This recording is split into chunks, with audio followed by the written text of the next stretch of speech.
So good evening, everyone. I am here to do another one of my lives because, as I told you guys yesterday, I do have some interesting new sauces that I came across at the market. There's a market and brewer called Tiller and Rye, and we had come across a couple of things that sounded super interesting, so I decided to pick them up, bring them home, play with them, see what I could do with them. So tonight is a relish that we found that is a Moroccan tomato relish, and I decided that I was going to try to do that in a pan-fried Moroccan meatball, and then I would simmer it in the sauce a little bit. I'm going to roast some potato and parsnips to serve with that, and then I'm going to make a chermoula sauce as well. So this one honestly has me a little bit nervous, and the reason that this one has me nervous is because I've never really been a person that does a lot of pan-fried meatballs. And as you know, I am still trying to learn this new piece of equipment that I have. So if you've been watching me the last few nights, you know that it gets hot super fast because it is a continuous heated stove. So the second I put something on there, it's not getting sat onto a cold burner that is going to come up to temperature with everything. It's already automatically heating the pan that I'm working with. So we're going to see how this one's going to work out. So tonight's sauce that we're doing, it's the same brand as the other one. This is a Moroccan tomato and onion relish. I haven't even opened this yet, so I have not tasted it at all. I have absolutely no idea the flavor profiles in here. I'm really just kind of winging it, and we're gonna see what happens. So let me go ahead and open this up, maybe.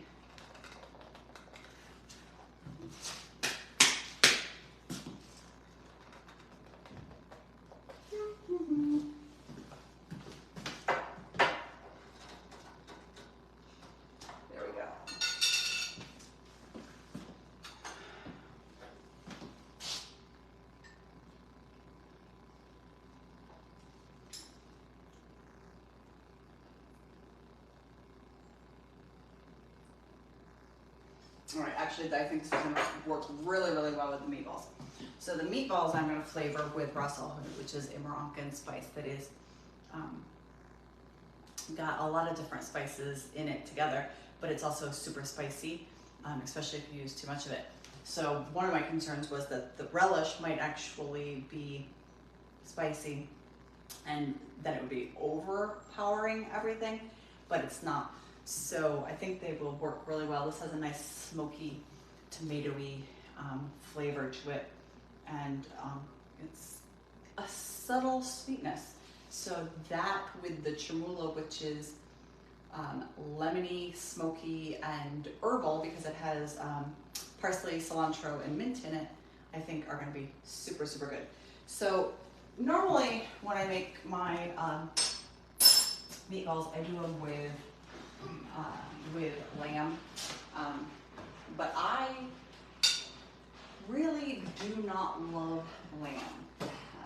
So I'm going to get the vegetables ready to go into the oven to roast, but cautiously because we know that it heats up super fast in there. So on top of the nervousness that I have about the fact that I'm not huge on doing pan-fried meatballs, we have a dinner guest. So Gwen has a friend over who is, I think she said he's from Barbados, Bahamas, or Bermuda.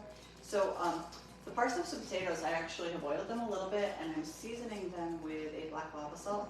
I want them to kind of have the ashy flavor from the lava salt when they cook up.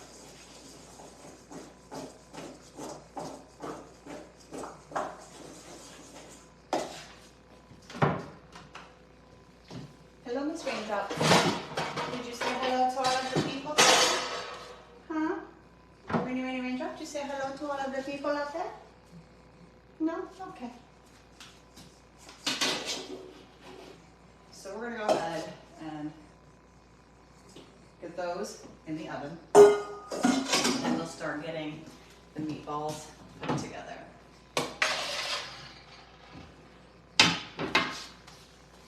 So I'm going to do mine with ground turkey today, and what I'm going to do for the meatballs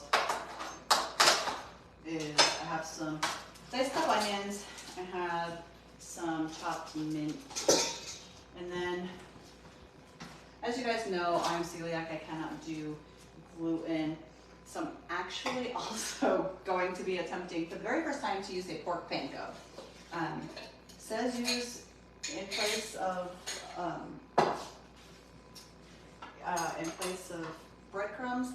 Not sure that I believe that it's going to have the same binding quality. I'm going to do about a teaspoon of the rasa so that it's not too spicy. I'm not sure that I believe that it's going to have the same binding quality as a panko and egg will, but you will see. So some chopped up onion, some shredded mint. It's going to take a bit of salt.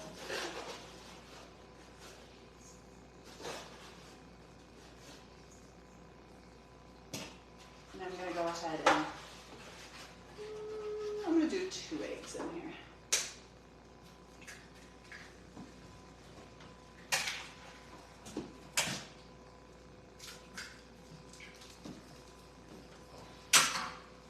So while I am blending this with my hand, which I'm going to have to make sure I don't touch my eyes later because I just stuck my hand directly into rasa, which is very peppery. I'm going to add this pork panko as I'm doing it until I get it to a good consistency for the meatballs.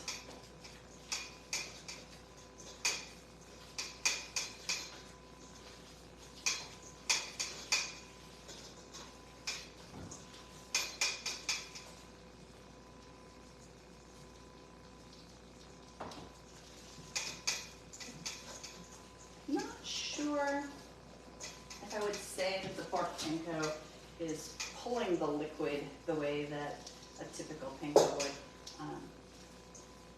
The store that we were at had a lot of stuff for gluten-free options, but the one thing that they did not have was traditional rice panko that I would have gotten had they had it, but they did not. So here we are giving this a try.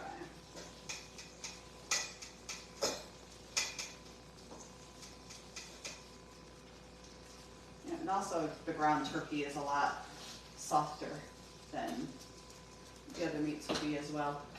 So I think we should be good right there where we're at.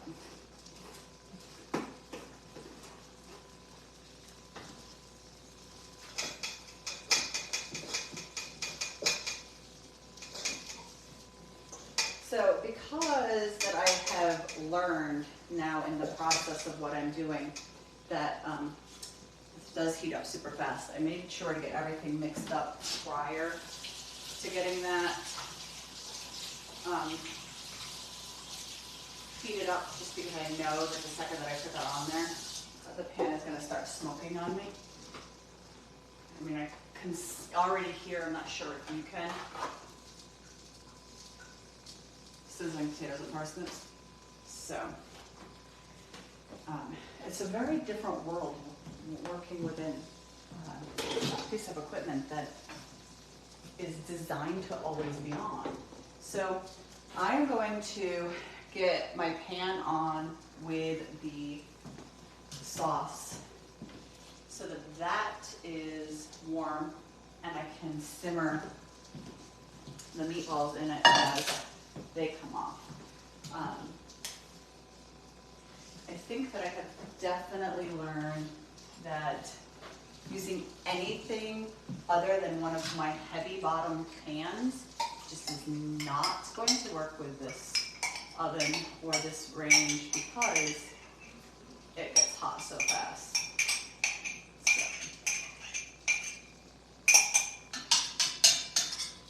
All right, so we have that on there.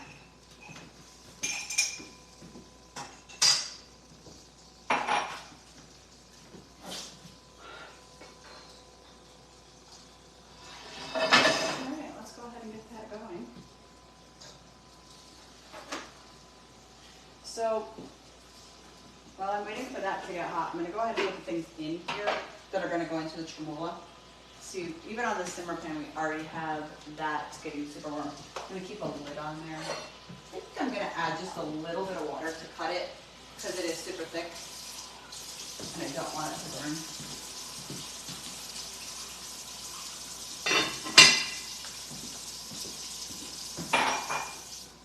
So for the chermoula, I have already done the parsley and the cilantro and the mint ready to go into here. And then in this container I have my my smoked paprika, my dried lime, my cumin and my coriander and my red pepper flake.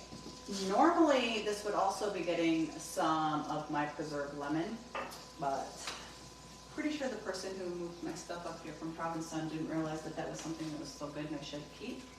And then in here I have oil, garlic, and lemon juice. So I'm just going to get that ready so that when I'm going to touch of salt in there too, so that when I am ready to flip the switch on it, it's all set and ready to go. You might want to pull the lemon juice out just in case I need to add a little and thin it out.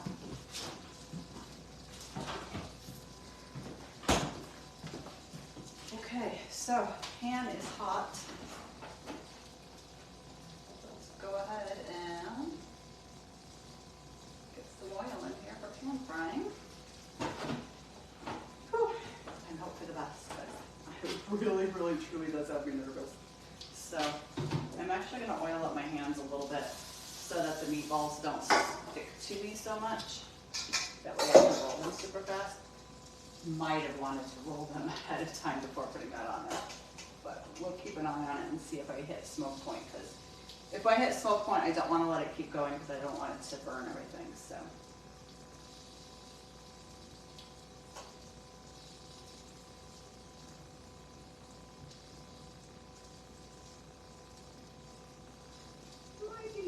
A little bit bigger than I should be.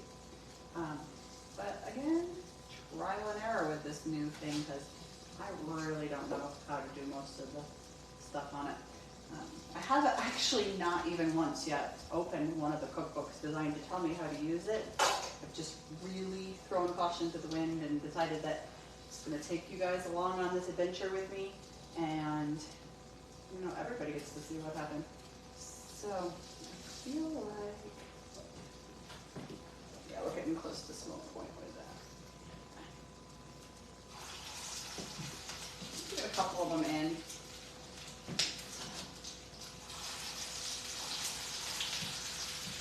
While I keep rolling.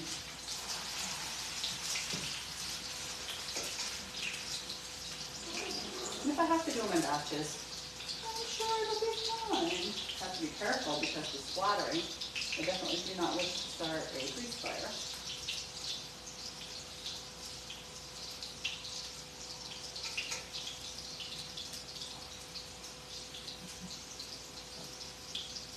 Not entirely sure what I think of the smell. It has this very different quality to the scent, and I think it's because of the pork pinto. That is not what I would typically be smelling when I'd be making my Moroccan meatballs. So, usually I also just roast them in an oven.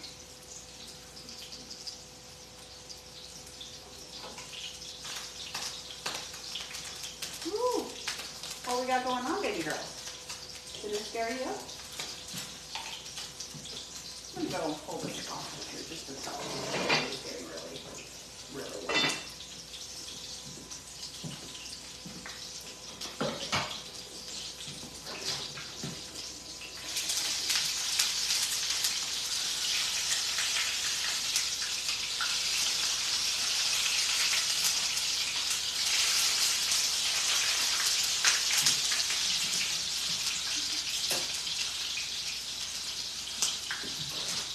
They are getting a nice crispness to them, so that should help them not fall apart when they go into the relish. pan's decently loaded. I lost a piece of mint on the floor, and one Pugalog is really interested in sniffing the heck out of that. Hi, Puggy. I don't know if Puggies are allowed to have mint, so you should not eat it.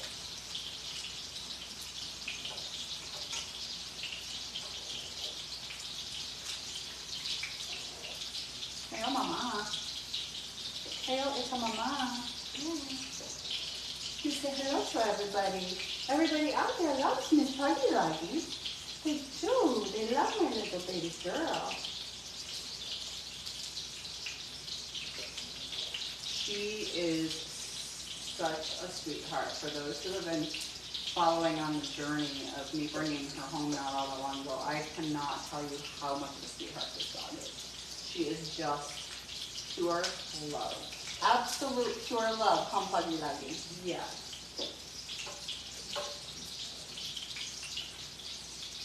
We have one that's not quite the same size as it. Alright.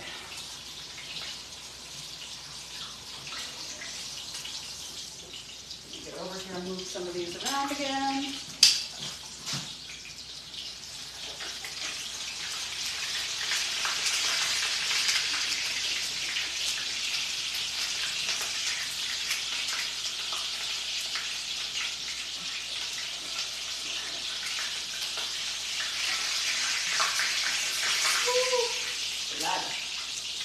So, pan frying.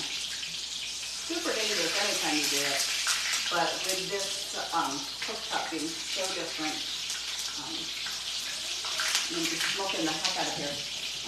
One thing that I can say that I noticed with the design of this kitchen, especially I'm assuming has a lot to do with this stove having been in here. There's not a smoke detector in here, because I can tell you I would be setting it off almost every time I cook, because that everything just hits smoke points so much faster than I'm used to with this AGA.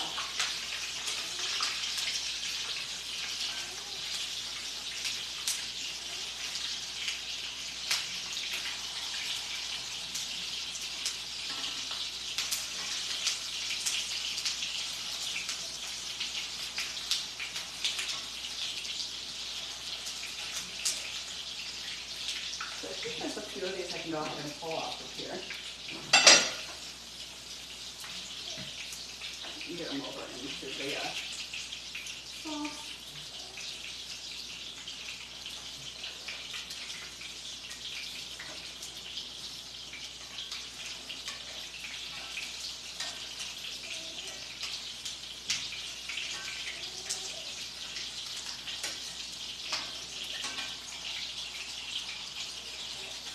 And as for serving it with the parsnips and the potatoes, there is not any sort of rhyme or reason in my head as to why that's what I chose, other than I saw parsnips when I was at the store, and I really love parsnips. So I brought them home, and since we have company, I decided to do them with some potatoes. And I figured not do much with seasoning on them, because this could be super overpowering and spicy, so that would help cut that a little bit if I needed to. So, alright, so put way back over here now.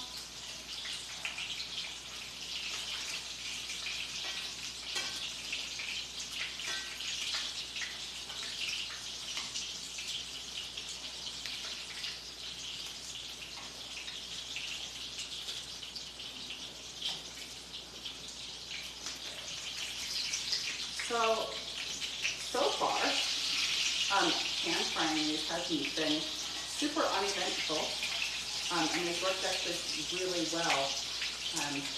One of the reasons I don't usually pan fry is because of the fact that it's really easy to just get to the wrong temperature setting, and then you have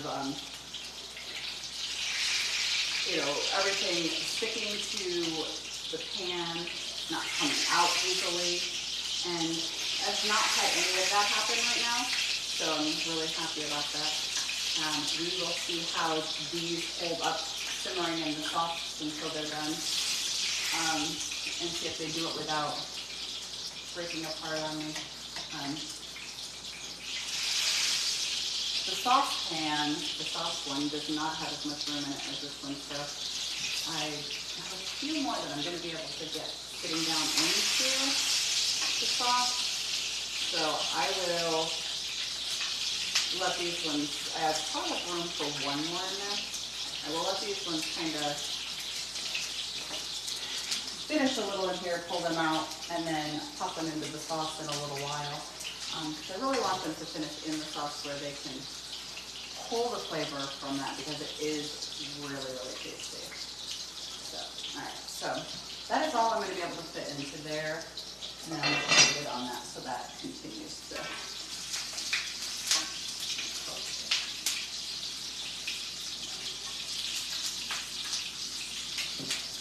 So this is the first time that I have used this oven, the range top, completely in the way that you're supposed to. So the simmer pan and the high temp pan. So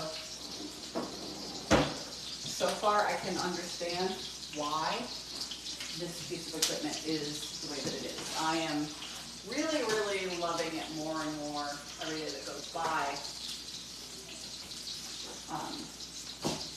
First couple of times I had said, I don't know if I would go out and spend the money to buy one and put it in my place. To get a brand new one at this point in time is $31,000.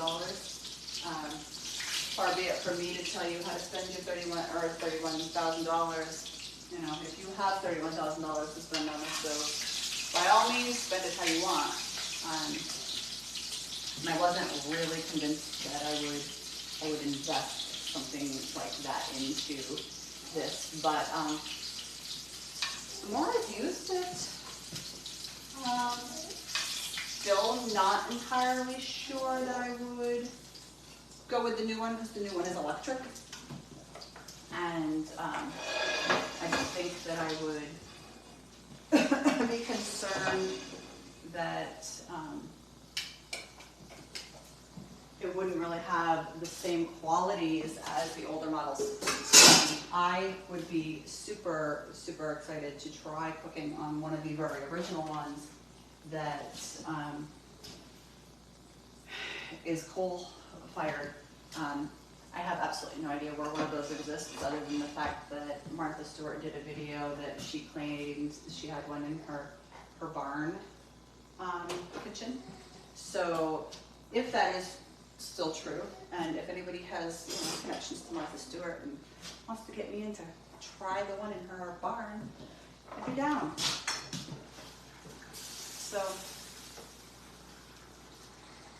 whew, the smell, guys, I can't. This is kind of crazy how aromatic this kitchen is right now. Which for me to say is also crazy, because we all know that I usually am cooking things that are super aromatic. So, all right, I've not had to wipe the top of this off before when it's on, when it's like this. So I'm super nervous about this, but I know that there's oil on here, so we're just gonna go quickly across it. There we go. All right, let me check on our potatoes and parsnips.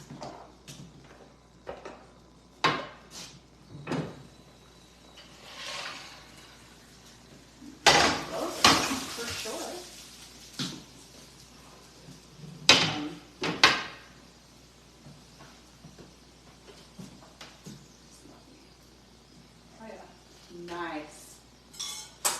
So again, this is super fast at doing things that usually would not be quite so quick to cook. So throw some parsnips and I'm going to get them off of the roasting oven so they don't sit here and continue to cook. They are a little dark. I should have probably gotten in there and tossed them around a little instead of just letting them keep going. But I think that they're all right. Except side, let it cool down, and give it a twist.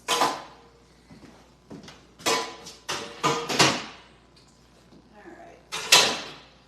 So I'm gonna let that sit on the warming oven, or the warming tray, plate, whatever it is that it's called. Those are super, super close to being done. And I'm gonna get my chermoula blended up. So, excuse me while I make a lot of noise.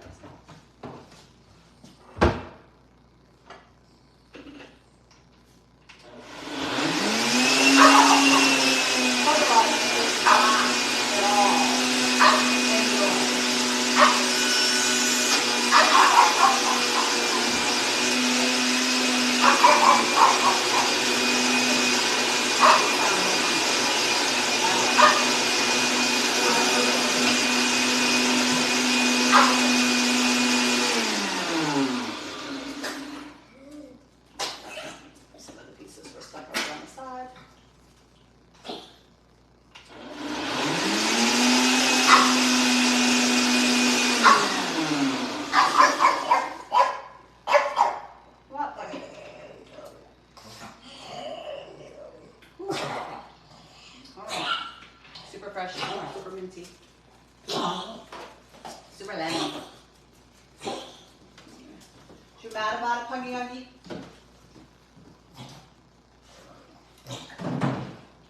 Things my Pugalug do not like include my blender, my hair dryer, my whirlpool tub.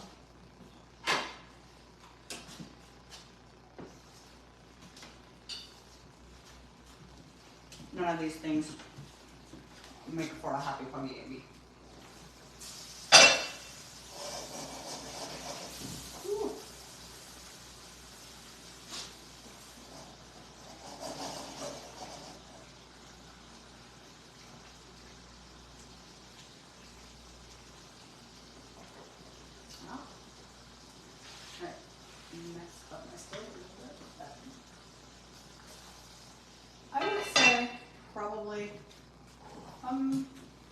Probably about 2 or 3 more minutes. Those should be super good and cooked in the middle.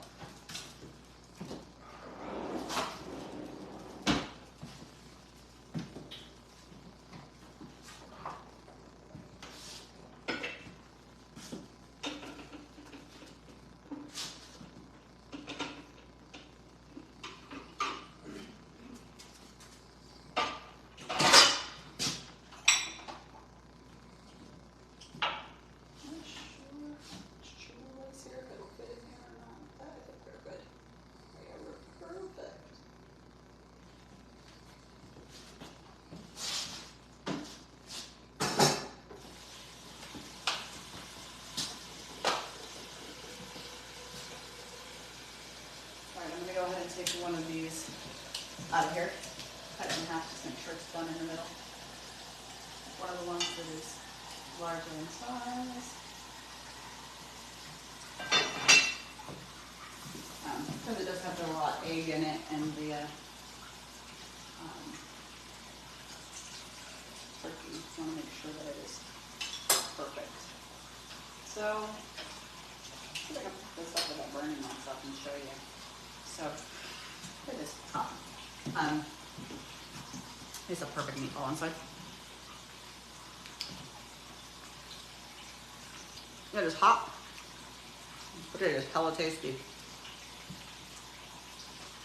I'm gonna call Gwen and her friend down to eat, and you have just watched me create a an item that I'm probably gonna be offering a lot because it was really, really good.